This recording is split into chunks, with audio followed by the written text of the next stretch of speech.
Welcome back to the next installment of Chapter 4.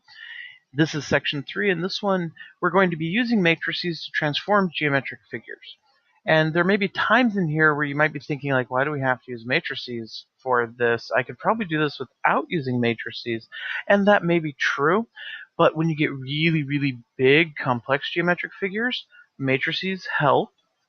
We won't be getting that big, but what this is really good for is this is a great application and practice of what we've done in the first two sections. Adding, subtracting, multiplying by scalars, and then multiplying two matrices together. So it's that practice there and that application to what we're doing that is what makes this topic in particular so important.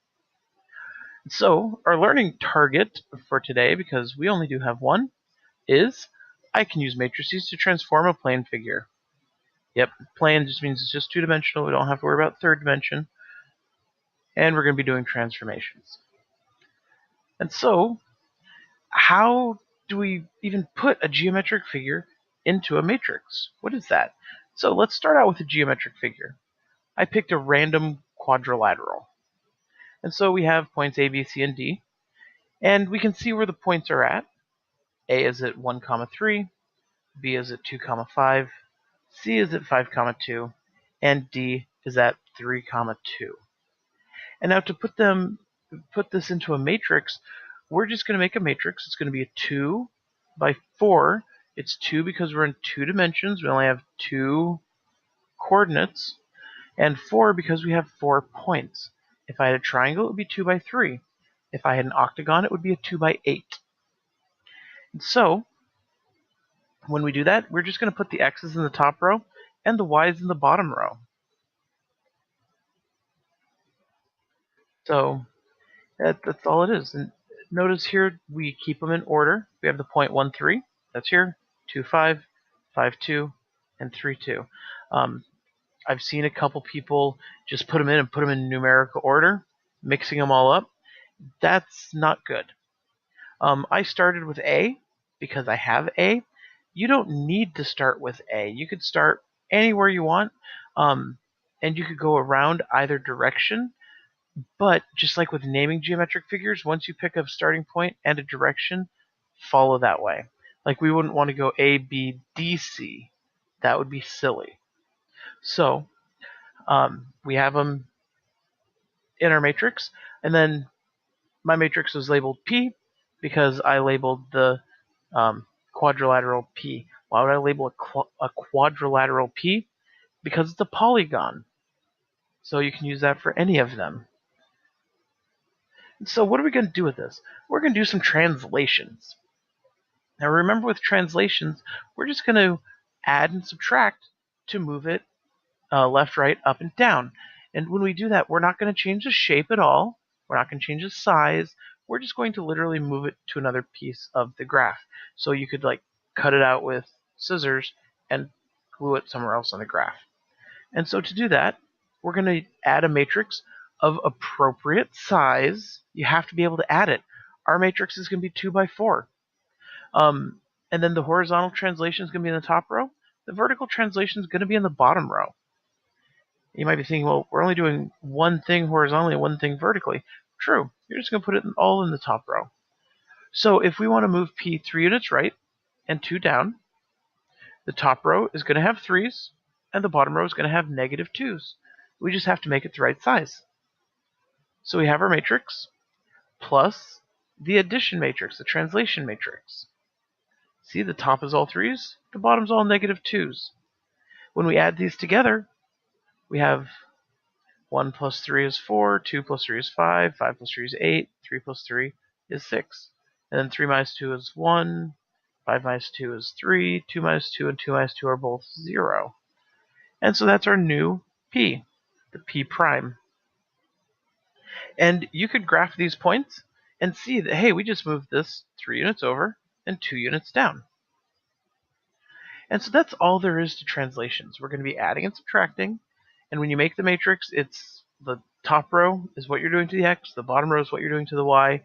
Just make sure you repeat it enough times so that you can actually add them together. The next thing we're going to do is dilations. We don't deal with dilations so much in this course, because with functions, which we're normally working with, we do stretches and compressions horizontally or vertically. A dilation would be a stretch in every direction or compression in every direction. And so it won't actually stretch out the shape of the figure, it just makes it bigger or smaller. It's like you're zooming in or zooming out. And the center will stay exactly where it's supposed to stay.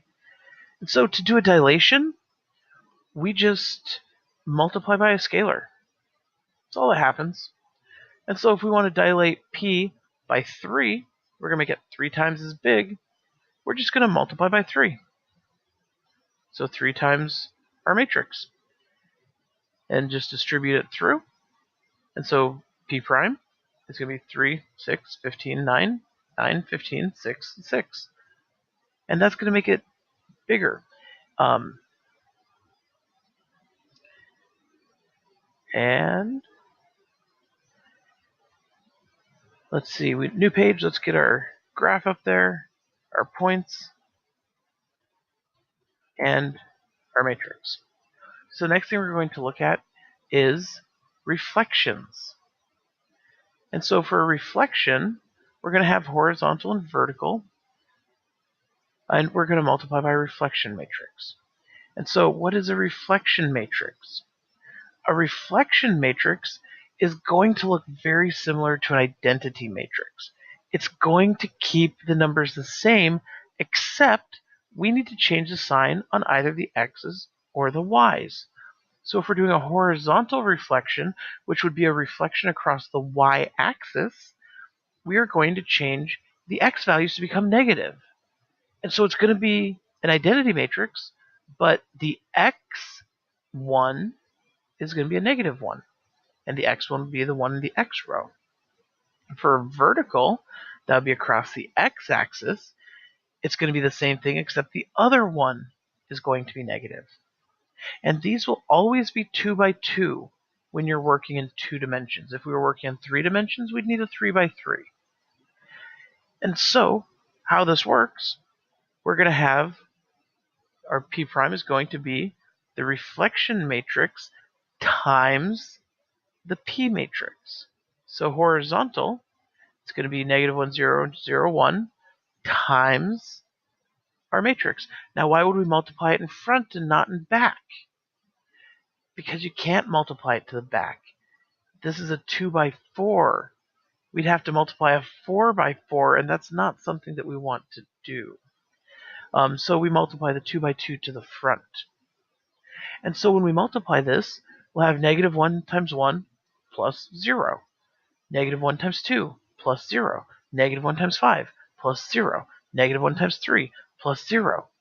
Do you see how that changed all the signs of those x values?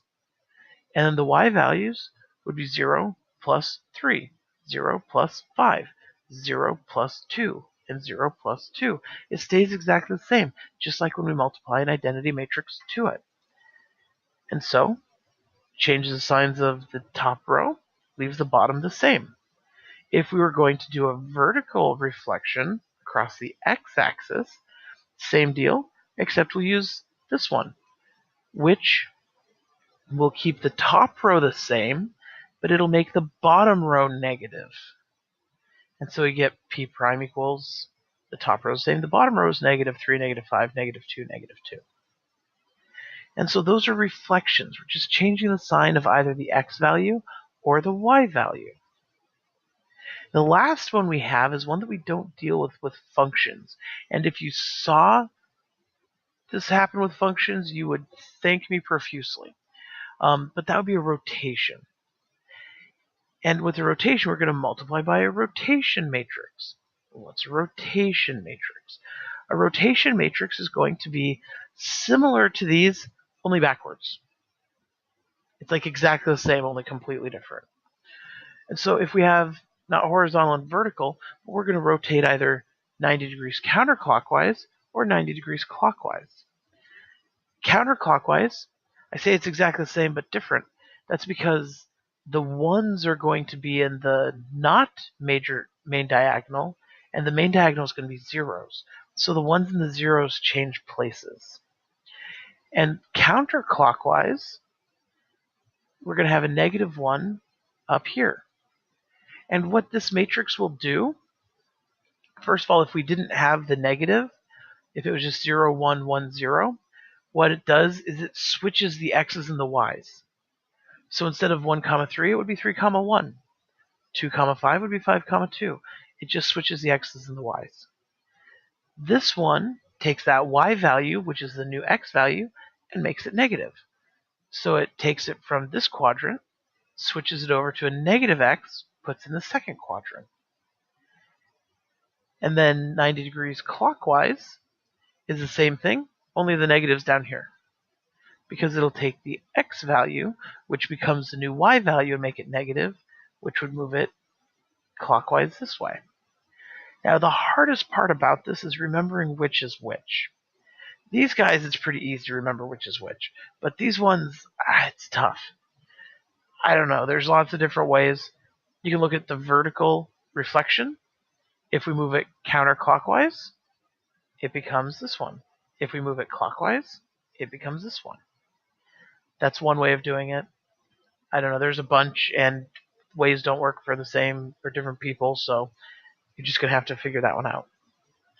And so let's see how we use this one. Let's do a 90-degree counterclockwise rotation. And so we'll have this times our p matrix.